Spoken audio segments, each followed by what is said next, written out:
IPT. Nou, cool minder toch? Goedemiddag, dames en heren. Mag ik nog een laatste applaus voor Marcel Smit?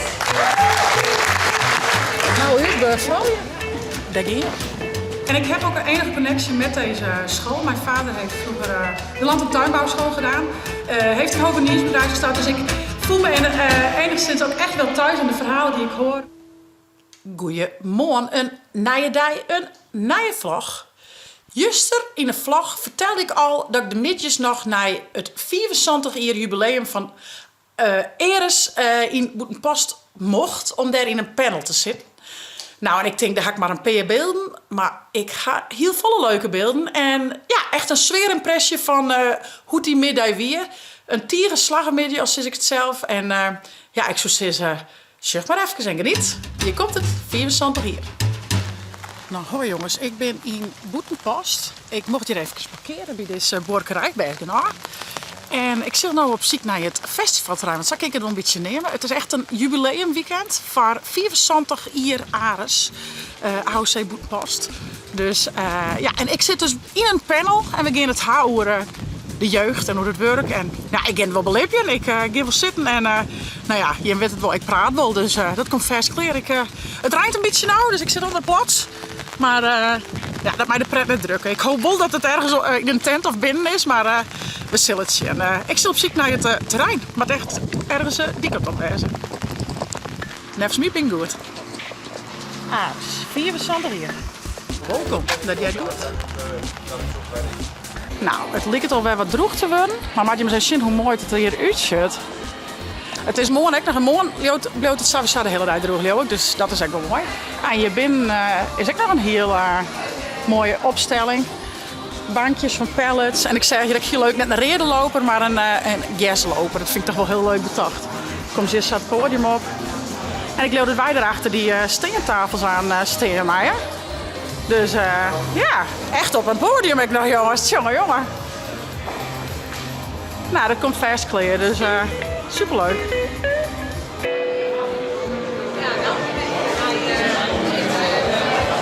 Nou, het begint al aardig vol te rennen, dat is hartstikke mooi. We krijgen even tekst en uitwisseling aan, hoe wat. Eerst een peteerke daar, dan een peteer hier en uiteindelijk een peteer met u's op bij de steentafels. En tussen controle hebben we muziek van Marcel Smit. Hoe mooi is dat? Nou, mooi plaat. Ja, maar deze vrouw die maakt aan die peteer. Nou, cool minder toch? Neem me mee naar de woorden dat we tegen leven. Naar je woon van mijn orde, dat naar je kunt zien. Denk ik rond naar je plak, dat we me voelen. Neem me mee naar de woorden, en ik ben te doen.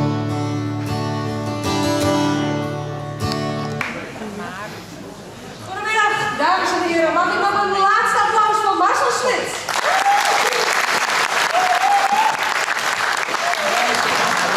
Welkom bij het 75-jarig jubileum van Eres. Mijn naam is Rix van Dongera en ik mag jullie vandaag door een programma heen leiden wat helemaal in het teken staat van 3 onderwerpen. Dat gaat natuurlijk over onderwijs, dat gaat over de agrarische sector en dat gaat over mierschip. Nou, ik ben je. Denk je? Dankjewel Marcel. Nou, dan mijn volgende gast, inclusief dus een paar studenten alvast even naar voren komen. Ik wil heel even deze mensen voorstellen. We hebben hier links Chips van de Wal, die kennen jullie misschien van de Chipsklok op onder Friesland. Hoi Alia. En Jit, jij komt nou niet uit deze omgeving, maar wel vanaf bij, uit de Orde. De woorden, ja. En je bent er blijven wonen. Ja, klopt. Ja. En ik heb ook een enige connectie met deze school. Mijn vader heeft vroeger de land- en tuinbouwschool gedaan. Heeft een hoveniersbedrijf gestart. Dus ik voel me enigszins ook echt wel thuis in de verhalen die ik hoor. Werken met de handen en ja, in de omgeving blijven wonen. En ik kreeg het ook een beetje met het liedje van Marcel van de woorden. Dan krijg je zo'n trots gevoel. En ja, ik vind gewoon dat we de jeugd er bewust van mogen maken. Dat we trots mogen zijn en blij mogen zijn dat we hier wonen. In een prachtig gebied met mensen die heel goed samen kunnen werken met de schouders eronder. En ja, daar wil ik me heel graag sterk van maken. Dus ik vind het ook heel fijn dat ik hier vandaag bij mag zijn en ook de andere verhalen hier horen. Heel erg leuk. De voornaamste reden dat ik begonnen ben met vloggen is om het Friesk een hart onder de riem te steken. Dus, maar ook om Friesland op de kaart te zetten en de jeugd bewust te maken, inderdaad, wat ik net ook zei, dat je trots mag zijn op dat je Fries bent, dat je Fries spreekt en dat je hier woont. En ook laten zien van hoe mooi is Friesland en hoe leuk en goed zijn wij als Friesen bezig. En ik denk dat het ook wel blijkt dat Eres, AOC, Land- en Tuinbouwskwallen, hoe goed ze bezig zijn en ook de jeugd inderdaad enthousiast maken om met de handen te werken en ook om in deze omgeving te blijven wonen. Heel goed, ja. Heb jij iets waarvan je denkt, dit kunnen we doen als maatschappij? Gewoon dat iedereen die in Friesland woont, om te zorgen, de jongeren in Friesland moeten gelukkig worden. Ik denk dat het belangrijkste is, kijk een beetje naar elkaar om. Want heel veel boeren werken natuurlijk, ik hoorde het zo net ook al, niet met collega's, dus zijn alleen. Het is als boer ook best wel lastig om te zeggen van het loopt even niet lekker, ik vind het lastig. Dat wil je niet zijn, zo wil je het ook komen. Maar praat er wel over en bespreek het wel en hou je naast de buren wat in de gaten en check eens even en vraag eens even door. Want boeren zijn wel een beetje stug. Maar het is ook zo belangrijk om gewoon wel te praten over wat zit je dwars, maar ook wat gaat er goed inderdaad het feest vieren. Dus leer ook juist om te praten over je gevoelens. En ik weet het is soms lastig om woorden te geven aan je gevoelens. En vooral wij als Friesen, koel minder of dat soort dingen, dat luidt dus voor op de tong. Maar ik denk dat we vooral gewoon een beetje naar elkaar om moeten kijken en vraag eens even door. En pas goed op een oor. Hier is het. Heel mooi om deze te dankjewel. Mag ik een applaus? Je krijgt die boek Postkantoir. Leuke vrolijk en klaar. En in die raar genaamd, heel zacht altijd.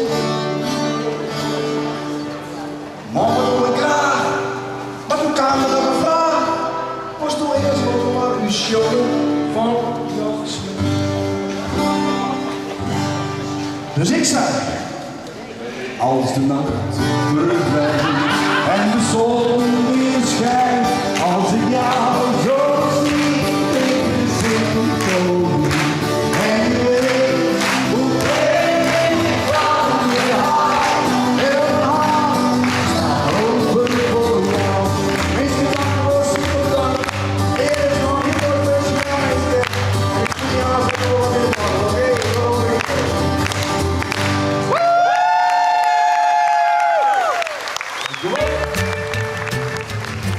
Ja jongens, en mama eens even zien wat voor moois dat ik kreeg. Een heel mooi pakket. Ik zit hem thuis aan even uitpakken, maar het ziet er heel leuk uit. En wat wie het een nieuwsgierige en interessante middag hier. Ik ga er weer heel goed van maken. En dan moest ik samen in het Hollands spreken. Hè? Dat ging ze van tevoren net zijn. Dat geeft me wel wat Sint-Harna zien vanzelfs, maar vooruit. Ik denk ik wil echt net de boosdoener hier hè, maar dat geeft me van me prima. Een beetje mijn Fries accent. Waar ik me net van schaam, want dat jat erbij. Maar het was echt nieuwsgierig en ik leuk om al die peteren om te jaren. En natuurlijk met de prachtige muziek van Maarten Smit. Ik luister me echt een deuk om die teksten. Het is echt een tekstkunstenaar. Ik zal op naar huis. Ik ga een prachtige middag horen. Van nou zoek ze. Vond je dit nou een leuke vlog? Abonneer je, zet een blauwtong omheen. En via het net de chill te downloaden van op je tablet als telefoon. Hey, om te naar het zitslag. Hey hoi.